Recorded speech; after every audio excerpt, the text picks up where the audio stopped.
Take it from me. Some jobs aren't worth doing no matter how good the money is, or how much shit you're willing to overlook for the sake of an easy life.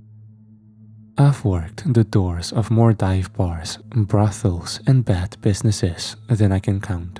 Seen things that would make a better man quit. People fighting to bloody unconsciousness in the street. Kids ODing while passers-by stepped over or around them. Women drunk and spewing in the gutter, and still being ushered in by club owners hanging over them like mosquitoes on stale water. Dead men frozen to death for want of a home, while folks lined up only a few feet away to spend their money on booze in the warm. I saw all this and kept on working with my head down. Never complained as long as my pay ended up in my wallet, and it's taken me this long to be sorry for that. I was not a good man, and I knew it. In my lack of any moral scruples at that time, that landed me as a security guard at a military lab. The wage was good and the work was easy, and that was all I cared to know. My job was to guard a live specimen they had living in a back room of the building. The only action I saw from day to day being to let scientists or the orderlies responsible for feeding or cleanup in or out. It was quiet, repetitive labor, the kind I liked. I liked the other guards on duty too. The guys that ended up doing most of my shifts with me were around my age, leading me to fall in with them and their way of joking around to keep things interesting on the slow days. Had I known what I do now, I would have kept my distance from them, stayed alert and discouraged that kind of horseplay. But in the end, I was as much to blame for what went down as they were, and maybe even a little more. Still, sometimes I wonder if what happened to us was inevitable, a secondary experiment set up by the military without our knowledge. Maybe we were chosen for our youth. The conditions we worked in purposefully built with far less protections than we were led to believe. At this point, nothing would shock me less, and intentional or not, I'm sure those scientists were grateful for their findings. The animal in the room we were guarding had come from a forest somewhere. The locals in that anonymous location, generally suspicious of any military presence in the area, had supposedly let representatives right into the creature's habitat, suggesting that it had been a nuisance to them that they were glad to be rid of. Now it was a military asset, and effectively their prisoner. Though to this day, I don't know if that thing was aware enough to realize it, or if it did, to care. Every few days, we guards were required to release the complex lock system on the cell door to allow scientists through to conduct their experiments with the creature. Or more accurately, with the unlucky men and women they brought into that room with them. Hostages, I guessed, or long-term jailbirds hoping to reduce their sentences by volunteering to take part in human trials. They'd be dragged out of that cell sweaty and staggering, clearly affected by some influence within. I figured the creature was being used as some form of living torture device, though it never moved much, except when the orderlies brought in live rats or insects for it to eat, which it did slowly and without any visible interest in its handlers. For this reason, none of us on security were particularly afraid of it, though we knew more or less what it could do. We'd witnessed both janitors and scientists go in with headphones over their ears, which we were also required to wear when opening the doors.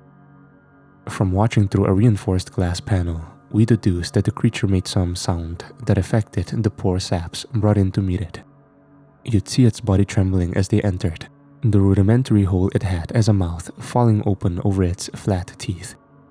Its back legs would rub together, and not knowing the difference between a grasshopper or any other kind of insect behavior, everybody on security took to calling it Jiminy Cricket, or sometimes just Jim. "They're going in with Jim," we'd say to each other whenever we got a call through to prepare the doors for the scientists and their human subjects to pass. Poor bastard doesn't know what he's in for. Neither did we. Our guesswork never even came close.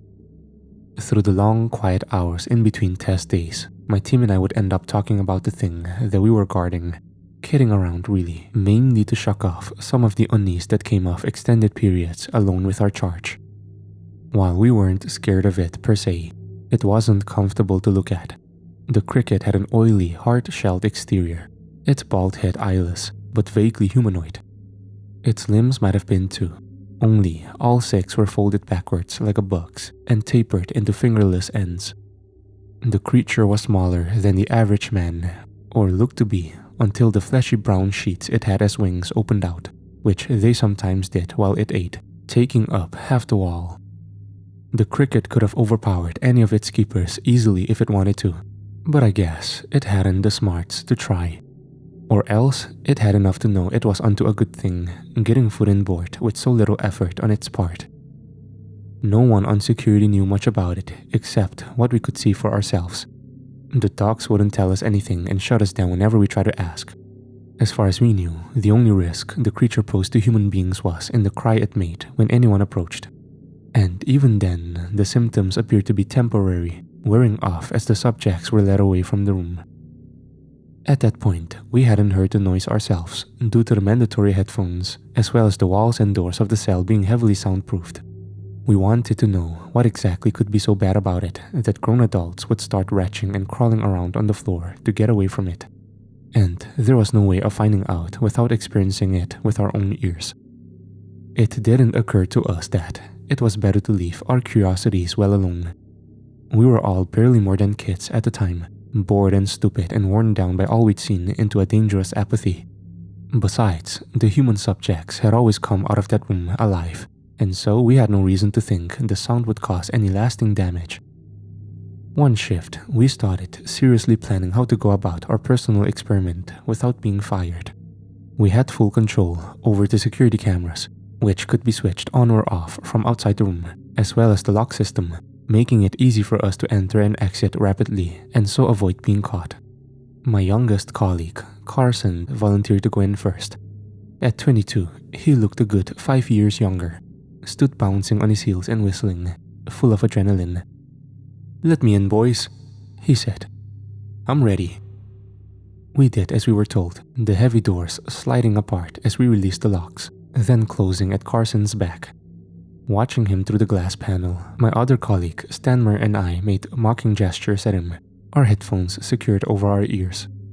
We were all confident he'd be in and out quicker than the regular subjects, who only ended up in the cell for so long because we kept the doors shut fast against their pounding fists and mouthed pleas for freedom. Carson would be out in seconds, we thought, with a sore hit for his troubles and nothing more. He grinned at us over his shoulder, taking narrow steps towards the cricket, until it shifted on the wall. "Look at that asshole," Stanmer commented fondly. I only knew what he said from reading his lips. "He's gonna regret this, just watch." The cricket's mouth opened, and even from a distance and behind thick glass, we could see its weird limbs rattling together. Though I couldn't hear it, I felt a sort of vibration through my skull. And glancing at Stanmer, I knew he felt it too. "Here we go," I said. "It's singing." Carson was listening, stood with his back to us in a kind of trance. This wasn't unusual for initial subject reactions, so Stanmer and I just chuckled a little, nudging each other back and forth. Then Carson started twitching violently, like a body caught in a hail of gunfire, and dropped to the floor, making no attempt to claw to the exit the way we'd all agreed to when it got too much. It occurred to me as I watched him convulse that he wasn't fully conscious, that none of the subjects had been until they'd been pulled up onto their feet and beyond the doors, beyond the cricket's song. It was when I saw the dark stain spreading through Carson's pants and across the steel-tiled floor that I knew for sure he was out of it. "Shit," I said, and facing Stanmer, I added, "Go in and get him. I'll stay out here and get the doors." I reopened the cell and stepped aside before Stanmer had the chance to complain about it. He mouthed something at me, then realizing I couldn't understand him, just shrugged and went on in. Unaffected by the cricket, Stanmer walked directly to Carson and grabbed him under both arms in order to drag his dead weight towards the exit. The moment he put his hands on him, Carson's slack body started seizing and kicking all over again, his jaw dropping open in what I could only assume was a scream. Stanmer did his best to keep on pulling him over to the door, and almost succeeded, until one of Carson's flailing arms hit him in the ear, knocking his headphones off onto the floor. Immediately, he went rigid, his face twisting towards the creature with an expression of horror, unlike anything I'd seen outside of a movie. Rather than drop like Carson, Stanmer's response was to continue hauling our friend towards the door with one hand, the other scrambling to pick up the headphones and drag them back down over his ears again. I couldn't tell whether the two of them were in physical pain, nauseated, or had gone crazy with fear. I figured it was all three at once, and understood that if I left them in that cell any longer, I could end up with two stiffs on my hands I'd have to explain away to our higher-ups. Again, I activated the lock release, moving back as the two men collapsed through the entryway, breathing too hard to speak. When I bent down to help Carson onto his feet, he grasped at my face, wrenching one ear of the headphones off me and pointing with his other hand at the creature on the wall. "Listen," he said. Or I think he did. I could barely hear him over its noise. "You better fucking listen too." Later, he'd tell me that hurt and spite had driven him to do what he'd done, and that he couldn't bear the idea of any of us getting away unscathed. He said he couldn't remember exactly what he'd experienced in the noise. Wouldn't until much later, when everything went to shit, but that he was sorry anyway. I think he meant it then. I really think he did. Still, I resented him for forcing me to listen even when I understood why. In the few seconds the headphone left my ears, I heard the crickets' song. More like the guttural hum of many men together than any kind of insect. Under it was a dull whining that seemed to stab through my ears and out through my eye with an agony so deep I would have beaten my brains out of my skull on the floor to be rid of it. Still, the worst of that sound was not what I heard, but the things it put into my head, thoughts that, like my colleagues, I'd forget even as we lay sweating and cursing against the locked door of that cell. I remember the terror of that imagery, the horror and disgust with myself for being able to conceive of such things. And I remember that I'd enjoyed some of what I'd glimpsed, had wanted it to go on, and to end with the same crazed strength. How I got out of there and locked up, I still don't know. Only that I was the one to do it.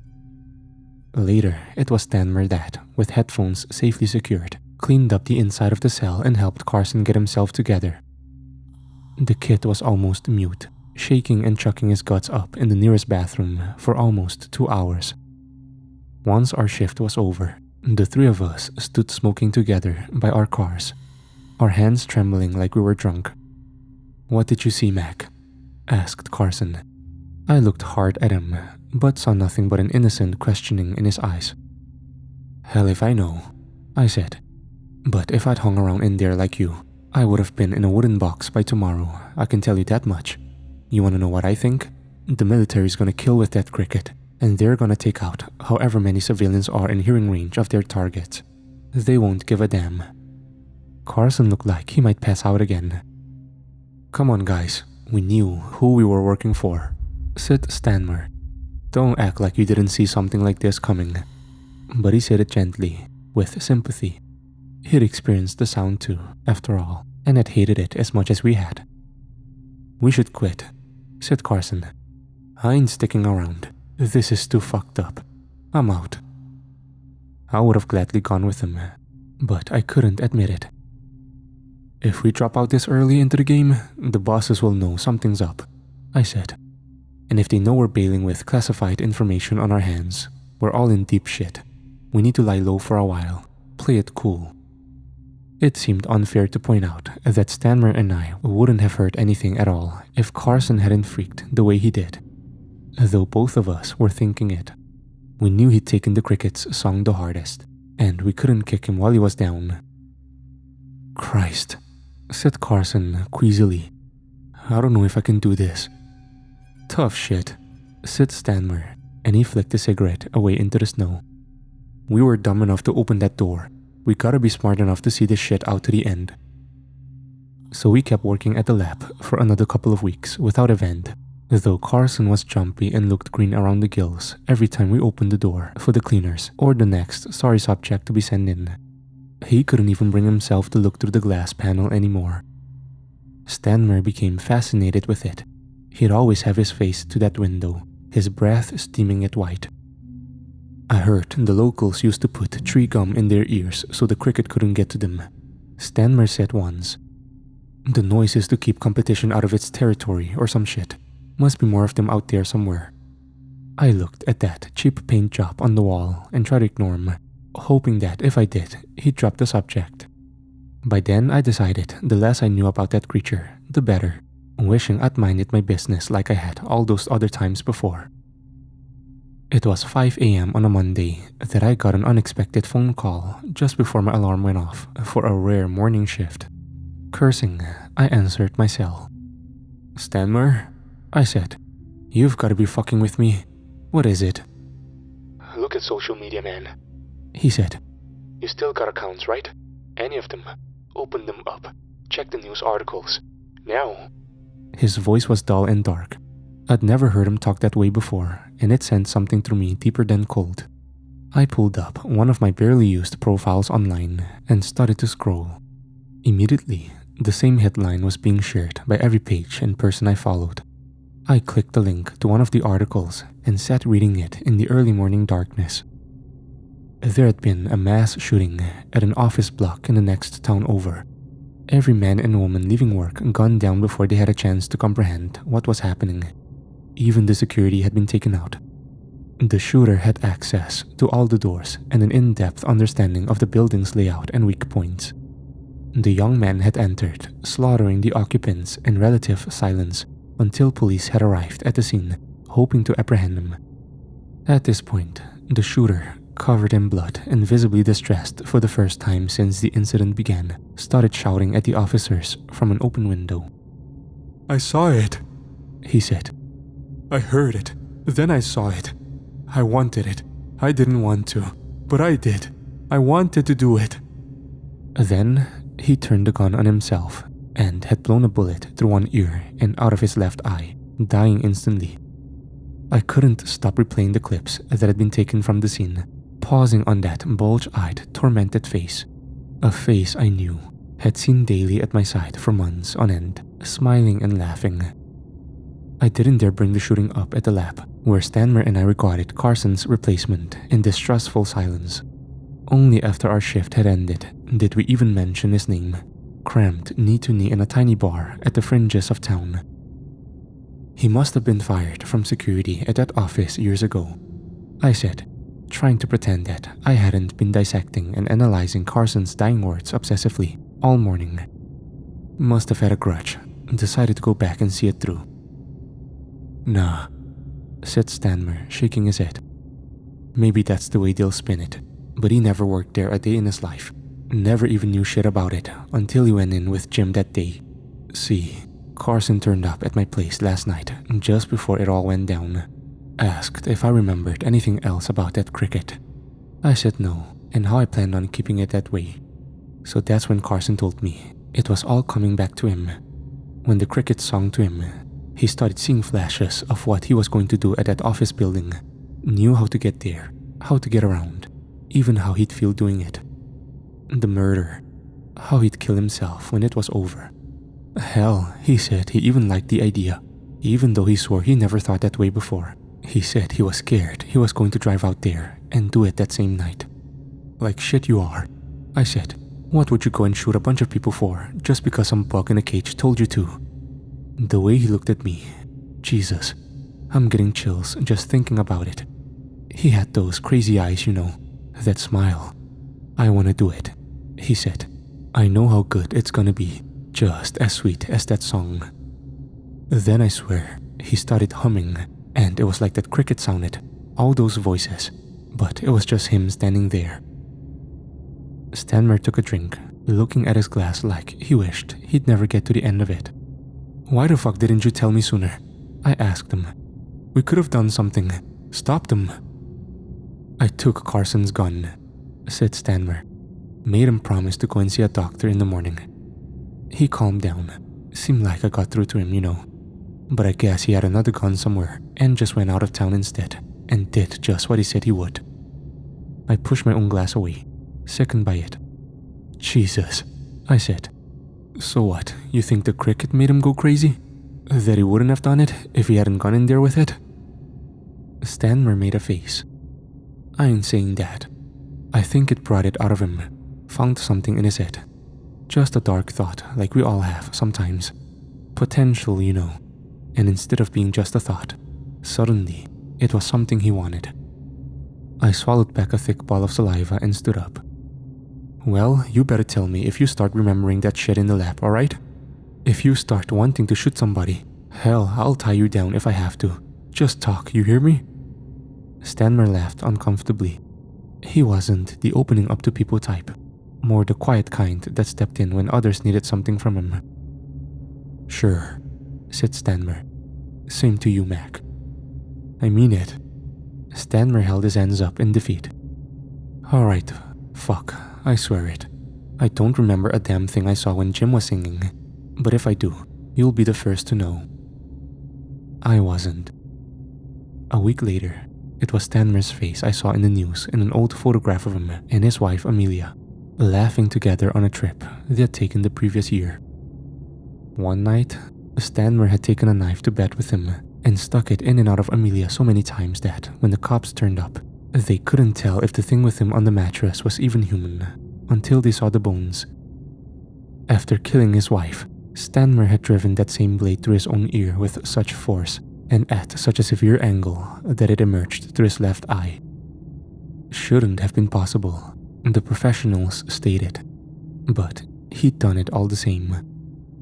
News reports claimed that there had been text messages recovered between Stanmer and his wife, where he'd discussed having violent thoughts, and that he was handing in his notice at work and moving out of the family home until they passed. Amelia had begged him to stay, saying that they'd see a doctor together. And so he'd come home and promptly murdered her.